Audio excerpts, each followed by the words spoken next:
Bonjour, bonjour, chers francophones, chers amis, clients, les amateurs de l'astrologie, ceux qui sont fidèles à ma chaîne. Je suis de nouveau avec vous.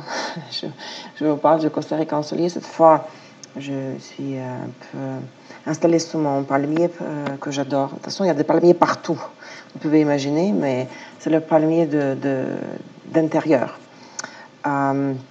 Oui, nous sommes en train de nous approcher à l'été tropical. Ça fait 3 jours qu'il n'a pas plu. Donc, à partir de mi-novembre, à peu près, même à partir de fin novembre, nous allons vivre 6 mois de saison sèche, sans pluie. Et c'est vraiment le temps idéal, c'est le paradis sur Terre. Mais ça fait 3 jours qu'il n'a pas plu, donc un petit peu humide, mais c'est très agréable parce que quand il pleut très fort, quand c'est la pluie tropicale, c'est difficile même à se déplacer, aller même à la plage. Donc pour ça, je suis bon, de bonne humeur. Mais l'autre facteur pour que je sais pourquoi j'ai de bonne humeur, je vous parle aujourd'hui de la semaine du 23 au 29 octobre. La semaine va être absolument magnifique. Que de bonnes nouvelles cette fois. Vous savez, ça arrive parfois hein, que l'univers nous propose des cycles de transit qui favorisent la réalisation de nos projets. Alors, commençons par le début. Donc, je pourrais décrire la semaine dont je vais parler tout à l'heure par la phrase suivante. Les moments de gloire, l'expansion, la réalisation des projets, les révélations intuitives. Oui, tout ça, ça peut nous arriver si nous écoutons les prévisions astrologiques. Parce que comment utiliser les connaissances de transit si nous n'écoutons pas les astrologues? Il faut écouter la description des transits par les professionnels. Donc, la semaine du 23 au 29 octobre, ce sera la période la plus constructive du mois qui favorise le début des nouvelles entreprises, le début des projets, lancement des affaires commerciales aussi, et la conclusion des ententes personnelles, parce que la lune est croissante. J'espère que vous avez passé votre nouvelle lune du jeudi dernier, du 19 octobre, la nouvelle lune en balance. Vous avez planifié votre mois et c'est le moment maintenant, vous voyez, 3-4 jours après la nouvelle lune, de mettre en place les choses. C'est le moment d'agir et la lune est croissante maintenant, donc c'est le moment idéal de travailler concrètement, de faire des choses, de mettre en pratique, de faire, pas juste de parler, d'accord? C'est la semaine où ça vaut la peine, il faut fixer les réunions importantes, planifier les voyages, les négociations, les rencontres. C'est le moment idéal pour le début des projets majeurs, pour les signatures de toutes sortes de contrats. D'accord? Donc, comme je viens de dire, la lune est croissante et le 27 octobre, ce sera jeudi, je crois, oui, une semaine après la nouvelle lune, le 27 vendredi. La lune va changer de phase, ce sera le premier quart, donc la deuxième semaine du mois lunaire. La lune sera en 4e degré de Verseau. Donc, vraiment, c'est la période du mois que j'adore, moi. Parce que je sais que les choses avancent si je fais le moindre effort qui dépend de moi. Je vous rappelle aussi que Jupiter est en Scorpion depuis quelque temps déjà, où il va rester dans ce signe jusqu'au 8 novembre 2018. Nous avons parlé de Jupiter en Scorpion la dernière ou l'avant-dernière fois. L'énergie, la planète Jupiter, la planète sociale, représente l'énergie des opportunités et de l'expansion. Son transit par le signe de Scorpion dans l'année à venir, n'est-ce pas, jusqu'au 8 novembre 2018, fait émerger, fait naître. Je fais vraiment attention à mon français. Je vais m'améliorer encore. Je sais qu'il n'est pas parfait. Fait émerger de nouvelles tendances dans les affaires, surtout dans le secteur bancaire, le secteur des investissements, dans le monde corporatif, dans le domaine des ressources, dans le domaine de la sécurité économique. Les réformes et les recherches importantes scientifiques vont aussi ressentir l'impact de ce transit. Ce sont les mots-clés du signe de Scorpion. N'est-ce pas? Nous les reconnaissons, ces mots-clés. Aussi, du 24 octobre au 6 novembre, nous aurions le stellium en Scorpion. Stellium, c'est la conjonction de plus que 2 planètes, parce que la conjonction de 2 planètes s'appelle une conjonction. Il peut y avoir la conjonction de 3 ou 4, même parfois 5 planètes. Cela arrive aussi, que ce soit dans le ciel de transit, dans la carte du ciel de transit ou dans la carte natale, le thème astral de naissance de quelqu'un. Cela arrive aussi. Donc nous allons avoir Jupiter, Mercure et Soleil en Scorpion en conjonction, le stellium. Ce qui veut dire que pendant cette période-là, du 24 octobre au 6 novembre, nos contacts seront caractérisés par, bon là je cherchais vraiment les adjectifs, luminosité, l'éclat, en anglais on dirait bright, vive, éclatant, et par la capacité de guider les gens par notre force de conviction, d'accord? Nous serons capables d'être guides aux autres. Les revenus, les dépenses, les relations financières peuvent devenir un sujet de discussion et de nouveaux projets aussi. Nous pourrions gérer avec succès et efficacité les dossiers concernant les impôts ou l'assurance, l'analyse. Nous pourrons gérer les dossiers aussi efficacement,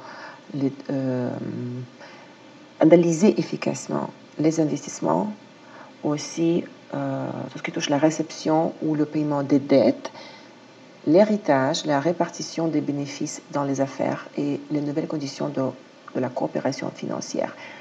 Une fois de plus, nous soulignons les mots-clés, les thèmes principaux du signe de Scorpion. Imaginez les 3 planètes dans ce signe-là. Le Soleil est la planète la plus importante et Jupiter la planète de l'expansion, en plus Mercure. Oui.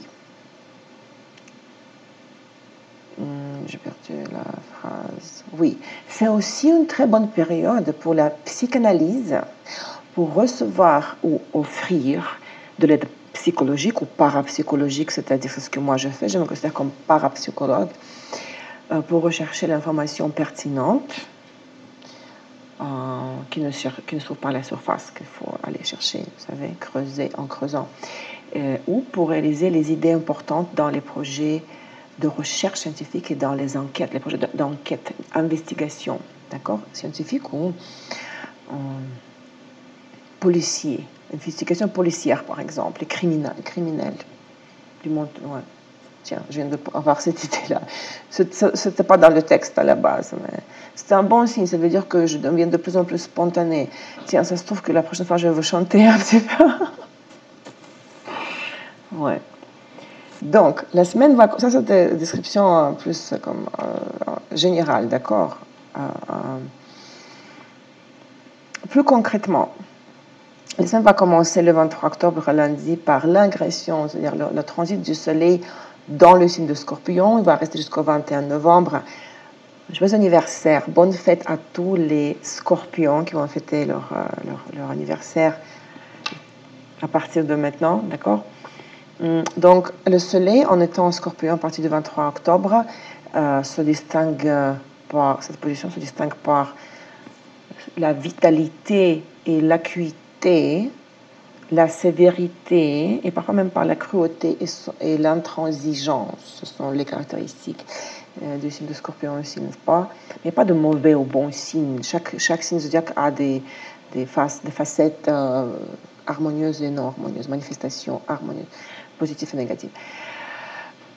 Le Soleil, en passant par le signe de Scorpion, renforce, tant que transit, d'accord? On parle de transit du Soleil par le Scorpion, renforce temporairement, pendant la période de transit, 4 semaines, 1 mois, renforce temporairement l'appétit, éveille l'appétit pour le sexe opposé et intérêt l'appétit. L'intérêt pour le sexe opposé, l'appétit pour le sexe. Ok. Je pense que c'est la vidéo la plus spontanée jusqu'à maintenant, que je fais jusqu'à maintenant. Et augmente l'intérêt pour les questions sexuelles, bien sûr. Ça concerne tout le monde. Mais peut-être ceux qui sont nés sous ce signe de Scorpion vont être encore plus sensibles à ce transit, ce qui est logique. Beaucoup d'entre nous en ce moment deviendront des vrais séducteurs auxquels on ne pourra pas résister. Donc pendant cette période, aussi l'ambition, le désir de pouvoir, l'inclination à l'agressivité et aux actes de violence augmente aussi déraisonnablement. Les gens s'efforcent de réaliser ce qu'ils veulent à tout prix, comme le scorpion. Ils deviennent plus excitables, passionnés, sensibles, vulnérables, suspects, méfiants, plus disposés aux disputes et par conséquent commettent plus d'erreurs parce qu'ils se trompent dans l'évaluation de la réalité de la situation et de l'attitude des autres envers eux, vu qu'ils sont méfiants et suspicieux, je pense mieux. Ils exagèrent et rajoutent de l'huile dans le feu. En même temps, pendant ce transit, donc du Soleil par Scorpion, nous pourrions résoudre avec un grand succès les problèmes concernant les grandes finances ou l'héritage, question d'héritage. Le succès attend aussi les chirurgiens, les psychiatres, les médecins, les guérisseurs, les magnétiseurs, car les gens deviennent plus sensibles aux effets, aux impacts extrasensoriels. D'accord ? Durant ce jour, la chance accompagne également tous ceux qui sont engagés dans les activités secrètes et clandestines, dans le travail secret. Le succès attend ceux qui travaillent dans les organismes d'enquête, si on peut dire ça, dans les agences de sécurité d'État, dans les agences de renseignement, de l'espionnage ou du contre-espionnage ou de la recherche scientifique. Et en ce moment, certains secrets qui étaient cachés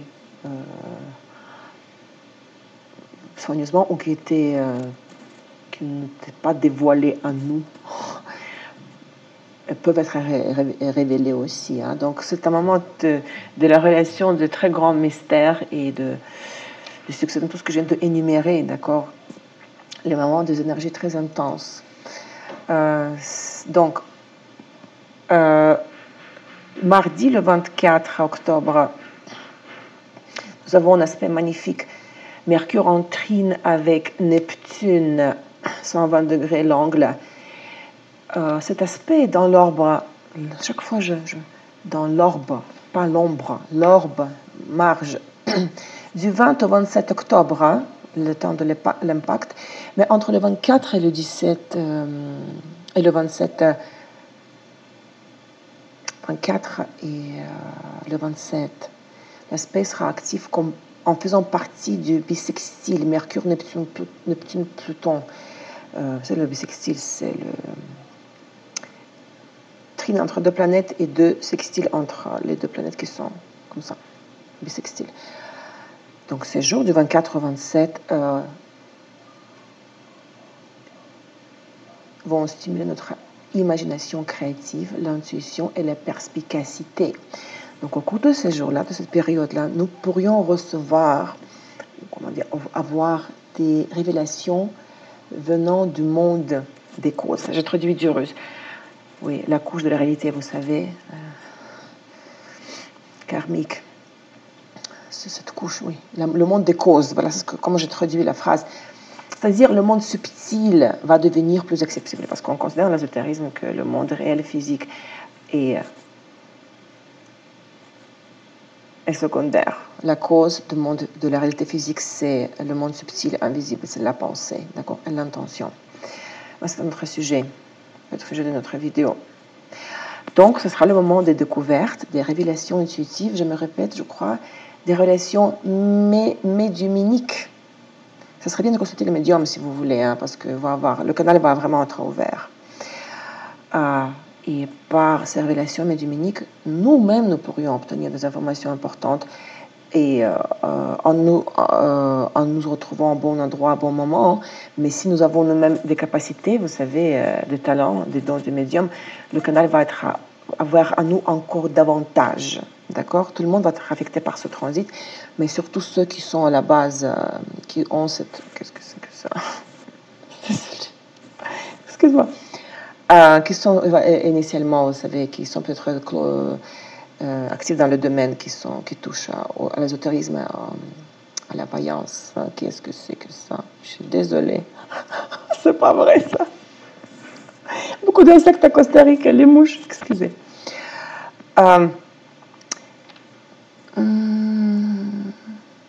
Oui.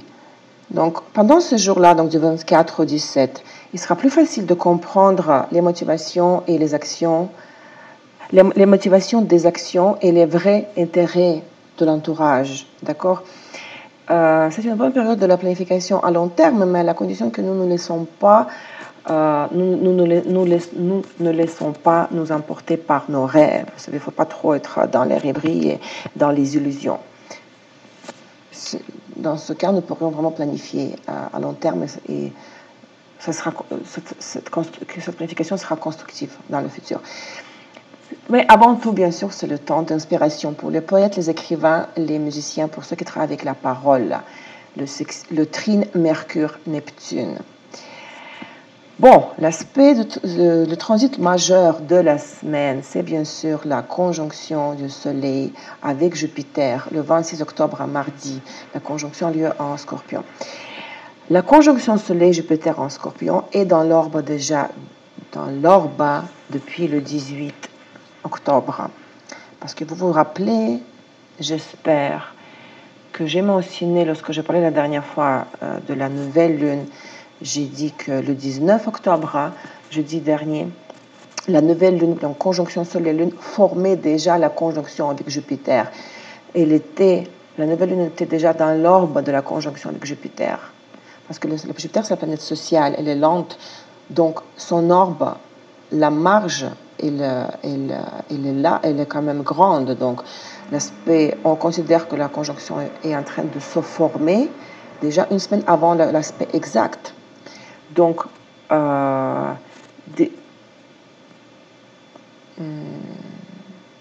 depuis le 18 octobre, nous aurons pu déjà ressentir l'impact de la conjonction. Cet aspect stimule la réalisation de l'individu, de la société, et stimule la démonstration éclatante, de nouveau. Éclatante, ok, je vais laisser l'adjectif, de nos valeurs et de notre vision du monde. Tout le monde voit, tout le monde remarque, tout le monde ressent ce que nous pensons parce que nous le démontrons. D'accord? Cela nous donne de riches opportunités pour gagner la reconnaissance et atteindre le succès et le prestige dans la société. Il est important seulement de garder pour nous nos revendications au monde extérieur, les revendications et les reproches au monde extérieur.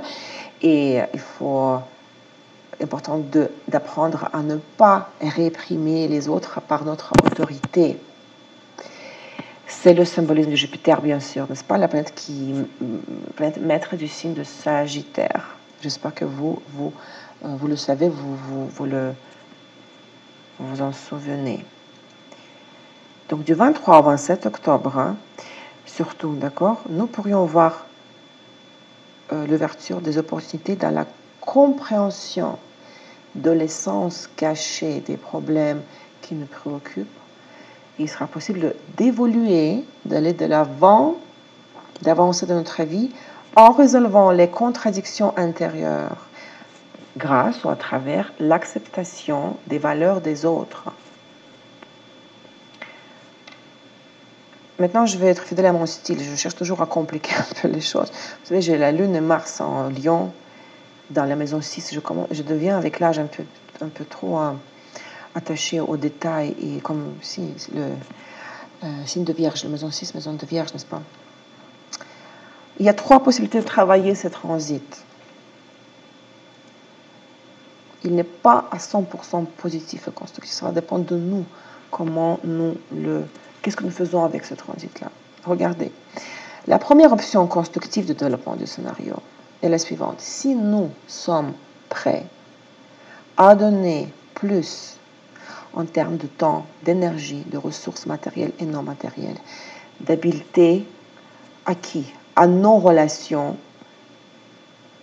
avec les autres et le monde extérieur, nous recevrons également plus en échange. Il peut s'agir de l'accès aux ressources extérieures dont nous avons besoin. Les ressources extérieures, thème de Scorpion, dans le signe du signe dans lequel la conjonction a lieu, et il s'agit ici de l'échange équitable, n'est-ce pas? Donc, c'est l'idéal, c'est l'option idéale, la plus constructive. Et j'espère que vous allez la choisir. Vous allez opter pour. Waouh, qu'est-ce que j'ai aujourd'hui? Le scénario un peu comme moyen, le moins, absolument favorable. Jupiter peut être un petit peu trop optimiste. Et en étant dans le signe des ressources qui ne nous appartiennent pas, dans le signe du Scorpion, tout cela peut provoquer le scénario suivant, c'est que nous risquons d'avoir des illusions, des tentations au sujet de combien nous devrions recevoir ou donner. Recevoir et donner. Au sujet de combien nous devrions consommer sans donner en échange ou en retour. Ici, il s'agit de la circulation des énergies. Nous ne pouvons pas seulement recevoir, il faut donner, soit d'abord donner pour recevoir, ou au moins donner en échange. Sinon, il y a la stagnation, il y a un blocage des énergies, il n'y a pas de circulation d'énergie. Et dans ce cas-là, nous pourrons recevoir la punition imposée. Il peut s'agir par exemple des dépenses sous contrainte, faites sous contrainte, les pertes, et ceci se passerait à la plus grande échelle, à la plus grande échelle que nous pourrions espérer. On prendra de nous si nous refusons de donner en retour, en échange, si nous le refusons consciemment, délibérément, d'accord? Bon, il y a le troisième scénario, bien sûr, comme toujours dans les cas de transit, il y a plusieurs façons de travailler les transits. Le scénario le moins favorable, le plus défavorable, si nous ne sommes pas prêts à accepter la prise de conscience de notre mission de vie, parce que la prise de conscience de vie, c'est aussi le thème de Jupiter, n'est-ce pas? Parce que nous avons tous besoin de réfléchir sur notre mission de vie. Ce besoin peut-être il est caché quelque part chez certains, mais si nous l'avons, nous le ressentons, mais nous l'avançons, n'est-ce pas? Nous le faisons sortir, nous l'avançons, nous l'opprimons, l'étouffons. Si nous l'avançons de nous, si nous nions le besoin d'une vision philosophique, vision large, philosophique de la vie, si nous critiquons, si nous dénonçons le monde extérieur et les autres personnes en considérant que notre point de vue est le plus juste, alors l'interaction avec le monde extérieur sera bloquée. Et dans ce cas, nous risquons de vivre les états émotionnels et mentaux obsessionnels, par exemple la dépression et les attaques de panique. Et ça, c'est le cas extrême, bien sûr. Donc, il faut maintenir l'échange équitable des énergies. Mais c'est le problème de Jupiter. Et c'est le problème de toute conjonction, de toute planète avec Jupiter. Vous savez, oui, d'un côté, générosité, l'expansion, mais en même temps, trop de prétention, trop d'autorité exagérée dans notre attitude et dans notre relation, dans nos relations avec les autres. D'accord?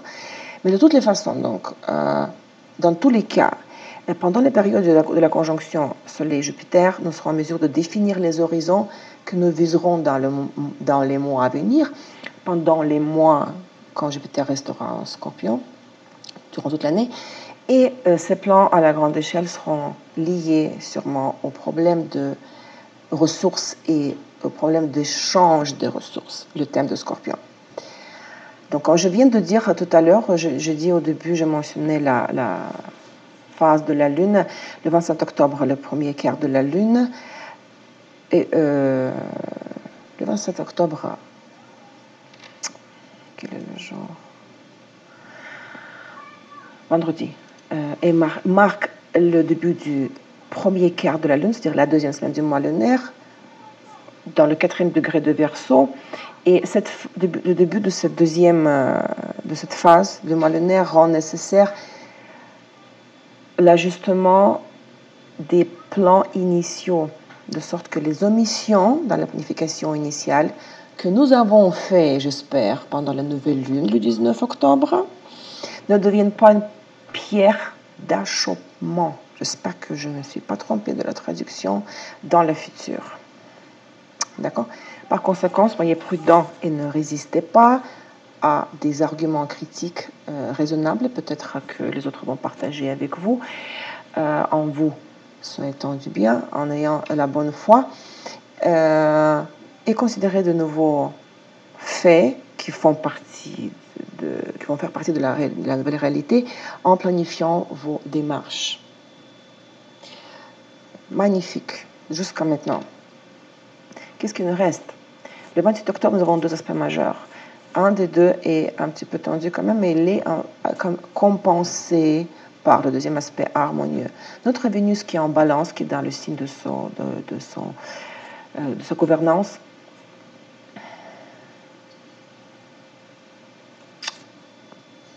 ayant Vénus en balance, nous cherchons toujours le compromis, l'équilibre dans les relations. Du coup, elle forme l'aspect de carré 90 degrés avec Pluton. La période de l'impact est du 24 au 29 octobre.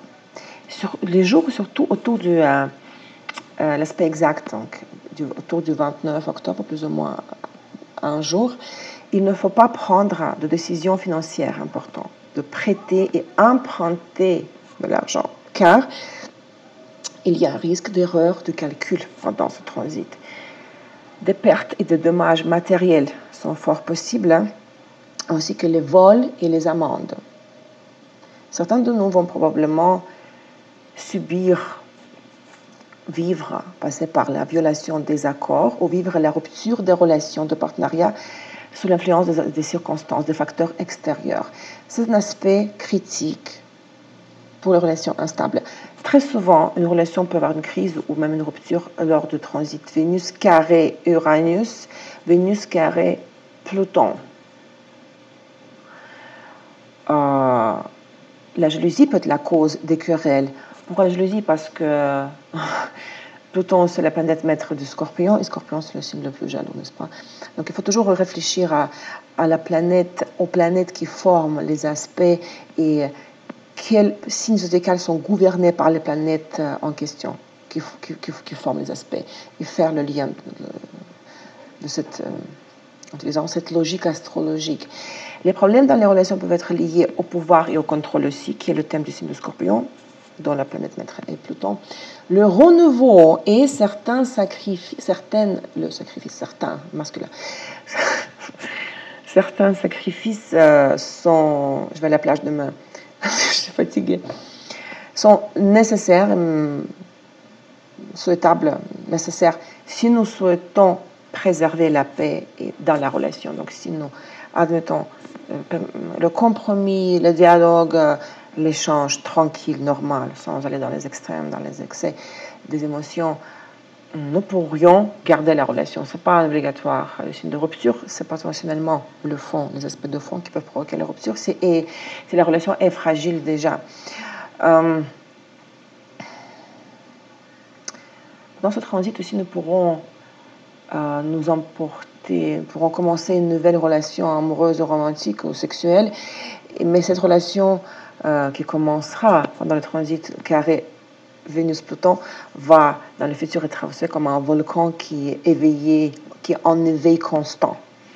Et la relation sera basée avant tout sur la dépendance sexuelle et sur les échanges sexuels. Le même jour, le 28 octobre, Mercure est en sextile avec Pluton.